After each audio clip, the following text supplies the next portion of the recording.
ಓಂ ಶಾಂತಿ ವೀಕ್ಷಕರೇ, ಅಭಿಮಾನಿಗಳೇ, ಗುರುಮಕ್ಕಳೇ, ನಿಮ್ಮೆಲ್ಲರಿಗೂ ಒಳ್ಳೆದಾಗಲಿ. ವೀಕ್ಷಕರೇ, ಅಭಿಮಾನಿಗಳೇ, ಕುದುರೆ ಲಾಳ ರಾಜಯೋಗ ಅಥವಾ ಯಾವುದೋ ಒಂದು ಉನ್ನತ ಮಟ್ಟದ ಸ್ಥಾನಮಾನ, ಒಂದು ಪದವಿ ಅಂತಿರಲ್ಲ, ಒಂದು ಸ್ಥಾನಮಾನ ಅಂದರೆ ಒಂದು ಕುರ್ಚಿ, ಒಂದು ಪೀಠ, ಉನ್ನತ ಮಟ್ಟದ ಸ್ಥಾನಮಾನ, ರಾಜಯೋಗ ಅಂತೀವಿ. ಅದಕ್ಕೆ ನಾವು ಮಾಡಬೇಕಾದ್ದು ಕುದುರೆ ಲಾಳದ ಒಂದು ಆಕರ್ಷಣೀಯ ಶಕ್ತಿ, ಅದಕ್ಕೆ ಬೇಕಾದ ಎಲ್ಲ ರೀತಿಯ ಪೂಜಾ ಕಾರ್ಯ ಅಥವಾ ಮಂತ್ರಸಿದ್ಧಿ. ಕುದುರೆ ಲಾಳದ ಮಂತ್ರಸಿದ್ಧಿ. ಈ ಕುದುರೆ ಲಾಳ ಅಂದರೆ ಕುದುರೆದಲ್ಲ, ಕುದುರೆದು ಇರುತ್ತೆ, ಕುದುರೆ ಕಾಲುಗಳಲ್ಲಿ ಲಾಳ ಇರುತ್ತೆ.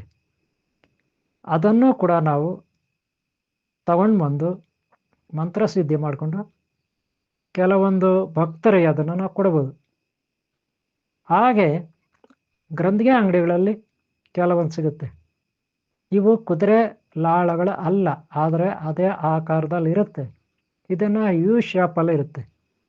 ಯು ಶೇಪ್, ಯು ಶೇಪಲ್ಲಿ ಇರುತ್ತೆ. ಇದಕ್ಕೆ 6 ಓಲಗಳಿರುತ್ತೆ.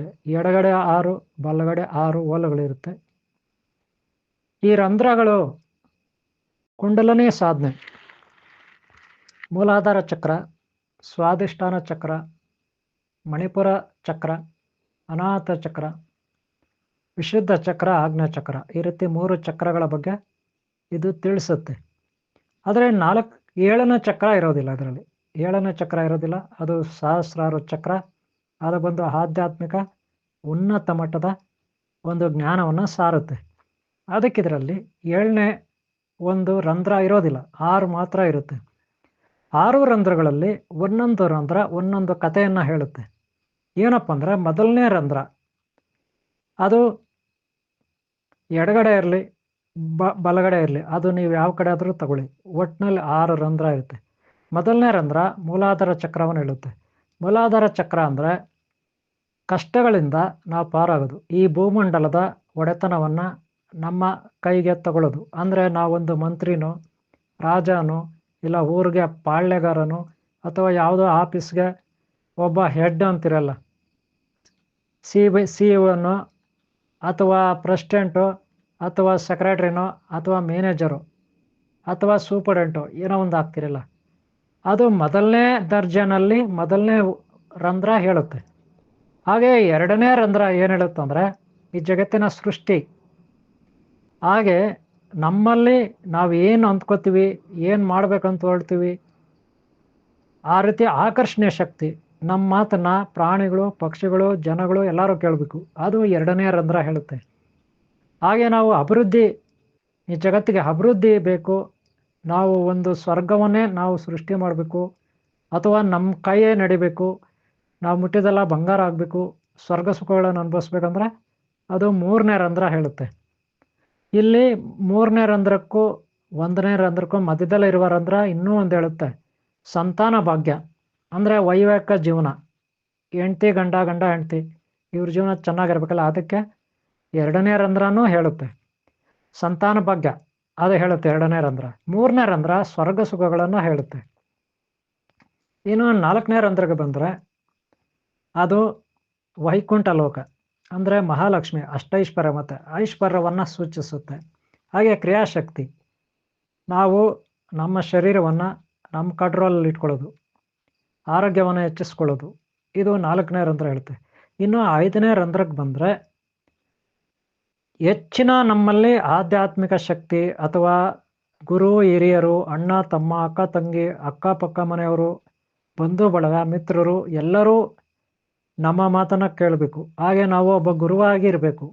ಅದನ್ನು ಈ ಒಂದು 5ನೇ ರಂಧ್ರ ಹೇಳುತ್ತೆ.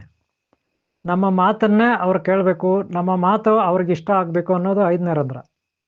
ಇನ್ನು 6ನೇ ರಂಧ್ರ ಏನು ಹೇಳುತ್ತಂದರೆ ಅದೊಂದು ಉನ್ನತ ಮಟ್ಟದ ಪದವಿಯನ್ನು ಸೂಚಿಸುತ್ತೆ. ಈ ಜಗತ್ತಿನಲ್ಲಿ ಇಷ್ಟೆಲ್ಲ ಆದಮೇಲೆ ಎಲ್ಲರೂ ನಮ್ಮ ಮಾತು ಕೇಳ್ತಾರೆ.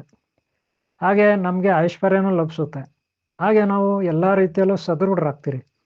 ಅಂದರೆ ನಾವೊಂದು ಮೇಲ್ಮಟ್ಟದ ಸ್ಥಾನದಲ್ಲಿರ್ತೀವಿ. ನಾವು ಅಂದ್ಕೊಂಡಿದ್ದಲ್ಲ ನಮ್ಮ ವಶ ಆಗುತ್ತೆ. ನಾವು ಬಯಸಿದ್ದಲ್ಲ ಬರುತ್ತೆ. ಈ ರೀತಿ 6ನೇ ರಂಧ್ರ ಅದೊಂದು ವಶೀಕರಣ, ರುದ್ರನೇತ್ರ, ತ್ರಿನೇತ್ರ ಅಂತ ನಾವು ಈ 6ನೇ ರಂಧ್ರಕ್ಕೆ ಕರಿತೀವಿ. ಅದೊಂದು ಉನ್ನತ ಮಟ್ಟದ ಸ್ಥಾನಮಾನ ಅಂತ ಕೂಡ ನಾವು ಕರಿತೀವಿ. ಈ ಜಗತ್ತಿನಲ್ಲಿ ನಾವು ಬಯಸಿದ್ದು ಅಥವಾ ಯಾವುದೋ ಸಂಕಲ್ಪ ಮಾಡಿದ್ದು, ಯಾವುದೋ ಒಂದು ಗುರಿ ಮುಟ್ಟಬೇಕು ಅಂದ್ಕೊಂಡಿದ್ದು, ಅದು 6ನೇ ಸ್ಥಾನ ಅಂದರೆ ಮೊದಲನೇ ಸ್ಥಾನದಿಂದ 6 ಸ್ಥಾನಕ್ಕೆ ನಾವು ಬಂದಿರ್ತೀವಿ. ನಾವೆಲ್ಲ ರೀತಿಯಲ್ಲೂ ಫಿಟ್ನೆಸ್ ಆಗಿರ್ತೀವಿ. ಹೀಗೆ ಒಂದೊಂದು ಸ್ಥಾನವನ್ನು ನಾವು ಇದರಲ್ಲಿ ಪಡೆದಿರ್ತೀವಿ. ನಾವು ಈ ವ್ಯವಸಾಯ ಮಾಡೋದಿರ್ಬೋದು, ಬೆಳೆಗಳು ಬೆಳೆಯೋದಿರ್ಬೋದು, ಯಾವುದೋ ಒಂದು ಆಫೀಸಲ್ಲಿ ಕೆಲಸ ಮಾಡೋದಿರ್ಬೋದು, ಅಥವಾ ಇನ್ನೊಂದು ವ್ಯಾಪಾರ ಇರ್ಬೋದು, ಯಾವುದೋ ಹೋಟೆಲ್ ಇರ್ಬೋದು, ಯಾವುದೋ ತರಕಾರಿ ಹಣ್ಣು ಅಂಗಡಿ ಇರ್ಬೋದು, ಅಥವಾ ಯಾವುದೋ ಟ್ರಾನ್ಸ್ಪೋರ್ಟ್ ಕಂಪ್ನಿ ಇರ್ಬೋದು, ಅಥವಾ ಇನ್ನೇನೋ ಆಫೀಸ್ ಇರ್ಬೋದು, ಅಥವಾ ಯಾವುದೋ ಒಂದು ಇಂಡಸ್ಟ್ರಿ ಇರ್ಬೋದು. ಒಟ್ಟಿನಲ್ಲಿ ಅಭಿವೃದ್ಧಿ ಈ ಎಲ್ಲ ಕಾರ್ಯಗಳು ಈ ಒಂದು ಕುದುರೆ ಲಾಳ ಅಂದರೆ ಕಲ್ಕಿ ಲಾಳ, ಶ್ರೀಮನ್ನಾರಾಯಣ ಮಹಾವಿಷ್ಣುವಿನ ಕಲ್ಕಿ ಅವತಾರ, ದುಷ್ಟ ಶಿಕ್ಷಕ ಶಿಷ್ಟ ರಕ್ಷಕ. ಒಟ್ಟಾರೆ ನಾವು ಆಧಿಪತ್ಯವನ್ನು ಈ ಜಗತ್ತಿನಲ್ಲಿ ಸಾಧಿಸ್ಬೇಕು ಅನ್ನೋ ಒಂದು ಸಂಕಲ್ಪವನ್ನು ಇದು ಈಡೇರಿಸುತ್ತೆ ಅನ್ನೋ ಒಂದು ನಂಬಿಕೆ ಈ ಕುದುರೆ ಲಾಳದ ಬಗ್ಗೆ ನಾವು ಮಾಹಿತಿ ಇರುತ್ತೆ. ಹಾಗಂತ ಇದು ನೋಡೋಕ್ಕೆ ಯು ಶೇಪ್ ಇರುತ್ತೆ, ಆದರೆ ನಿಜವಾಗ್ಲೂ ಕುದುರೆ ಲಾಳ ಬೇರೆ ಇರುತ್ತೆ. ಗೊತ್ತಾಯ್ತಲ್ಲ? ಅದು ಕುದುರೆಗಳ ಹತ್ರ ಅದನ್ನು ತಂದರೂ ಒಂದೇ, ಇದನ್ನು ತಂದರೂ ಒಂದೇ ಅನ್ನೋದು ಇರುತ್ತೆ. ಆದರೆ ಇದಕ್ಕೆ ಮಂತ್ರಸಿದ್ಧಿ ಮಾಡಬೇಕು. ಗುರುಗಳಿಂದ ಮಂತ್ರಸಿದ್ಧಿ ಮಾಡಿಸ್ಕೊಂಡು ನಿಮ್ಮ ಮನೆ ಬಾಗಿಲ ಮೇಲೆ ಅಂಗಡಿ ಬಾಗಿಲ ಮೇಲೆ ಒಳಗಾಗಲಿ ಹೊರಗಾಗಲಿ ಕಟ್ಬೋದು. ಅಥವಾ ಆಫೀಸು ಅಥವಾ ಗಾಡಿಗಳು ಎಲ್ಲಿ ಬೇಕಾದರೂ ಇದನ್ನು ಯೂಸ್ ಮಾಡ್ಬೋದು. ಇದು ದೃಷ್ಟಿ ಆಗುತ್ತೆ, ಬೇರೆಯವರ ಕಣ್ಣು ನಮ್ಮ ಮೇಲೆ ಬೀಳದೇ ಇರೋದಕ್ಕಾಗುತ್ತೆ, ದುಷ್ಟಶಕ್ತಿಗಳ ಕಾಟದಿಂದ ತಪ್ಪಿಸ್ಕೊಳ್ಳೋಕ್ಕಾಗುತ್ತೆ. ಹಾಗೆ ದಾರಿದ್ರ್ಯವನ್ನು ಓಡಿಸ್ಲಿಕ್ಕೆ, ರೋಗಗಳನ್ನು ಓಡಿಸ್ಲಿಕ್ಕೆ, ಶತ್ರುಗಳನ್ನು ಓಡಿಸ್ಲಿಕ್ಕೆ ಆಗುತ್ತೆ.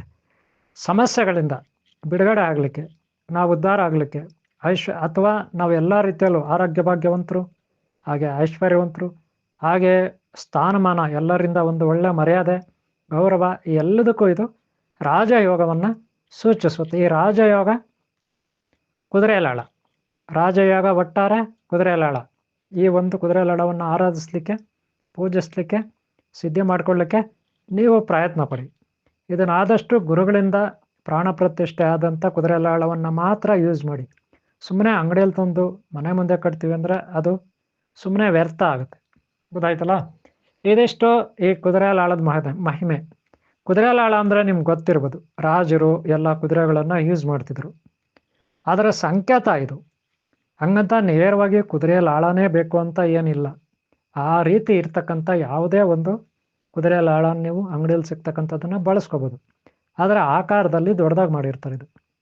ಗೊತ್ತಾಯ್ತಲ್ಲ? ಇನ್ನೂ ಕೆಲವರು ಕುದುರೆ ಲಾಳವನ್ನೇ ಕುದುರೆ ಲಾಳಗಳನ್ನೇ ಕರೆಸಿ ಅದರ ಜೊತೆಗೆ ಇನ್ನೂ ಯಥೇಚ್ಛವಾದ ಪಂಚಲೋಹ ಅಥವಾ ಕಬ್ಬಿಣ ಅಥವಾ ಬಂಗಾರ ಇದನ್ನು ಬಳಸಿ ಆ ಲಾಳಗಳನ್ನು ಕರೆಸಿ ಅದರ ಜೊತೆ ಬಳಸಿ ಅದನ್ನು ಆಕಾರವಾಗಿ ದೊಡ್ಡದು ಮಾಡ್ತಾರೆ. ಯಾಕಂದರೆ ಕುದುರೆ ಲಾಳ ಚಿಕ್ಕದಾಗಿರುತ್ತೆ, ದೊಡ್ಡದಾಗಿ ಕಾಣಬೇಕಂತ ಈ ರೀತಿ ಮಾಡ್ತಾರೆ. ಅದರ ಅಂಶ ಇರುತ್ತೆ ಇದರಲ್ಲಿ. ಈ ರೀತಿ ಕೂಡ ಮಾಡ್ತಾರೆ. ಒಟ್ಟಿನಲ್ಲಿ ನೀವು ತಗೊಂಡ್ರೆ ಗುರುಗಳಿಂದ ಒಂದು ಮಂತ್ರೋಪದೇಶ ತಗೋಬೇಕು. ತಗೊಂಡು ನೀವು ಅಥವಾ ಮಂತ್ರೋಪದೇಶ ಆದಂಥ ಗುರುಗಳಿಂದ ಅದು ಪ್ರಾಣ ಪ್ರತಿಷ್ಠೆ ಆಗಿದ್ದರೆ ಅದಕ್ಕೊಂದು ಜೀವ ತುಂಬಿರ್ತಾರೆ ಗುರುಗಳು. ಗುರುಗಳು ತುಂಬಿದರೆ ಅಂಥದ್ದು ಮಾತ್ರ ತಗೊಳ್ಳಿ. ಸುಮ್ಮನೆ ಅಂಗಡಿಯಲ್ಲಿ ತಂದು ನಾನು ಮೇಲೆ ಕಟ್ತೀನಿ ಅಂದರೆ ಅದು ಪ್ರಯೋಜನಕ್ಕೆ ಬರೋದಿಲ್ಲ. ಗೊತ್ತಾಯ್ತಲ್ಲ? ಇದರಿಂದ ಎಲ್ಲರಿಗೂ ಒಳ್ಳೆಯದಾಗಲಿ, ನಿಮಗೂ ಒಳ್ಳೆಯದಾಗಲಿ. ಆರೋಗ್ಯ, ಐಶ್ವರ್ಯ, ಆಯುಸ್ಸು, ಸುಖ, ಸಂತೋಷ, ನೆಮ್ಮದಿ ಎಲ್ಲರಿಗೂ ಸಿಗಲಿ ಅಂತ ಬಯಸ್ತಾ ನಿಮ್ಮೆಲ್ಲರಿಗೂ ನನ್ನ ಆಶೀರ್ವಾದಗಳು. ಇದೊಂದು ಸಣ್ಣ ಮಾಹಿತಿ. ಈ ವಿಡಿಯೋ ಇಷ್ಟ ಆದರೆ ನಿಮಗೆ ಒಂದು ಲೈಕ್ ಮಾಡಿ. ಹಾಗೆ ಹಿಂದಿನ ಭಾಗ ನೋಡಿ, ಮುಂದಿನ ಭಾಗ ನೋಡಿ. ನಿಮ್ಗೆ ಒಳ್ಳೆಯದಾಗಲಿ. ಓಂ ಶಾಂತಿ, ಓಂ ಶಾಂತಿ, ಓಂ ಶಾಂತಿ, ಓಂ ಶಾಂತಿ.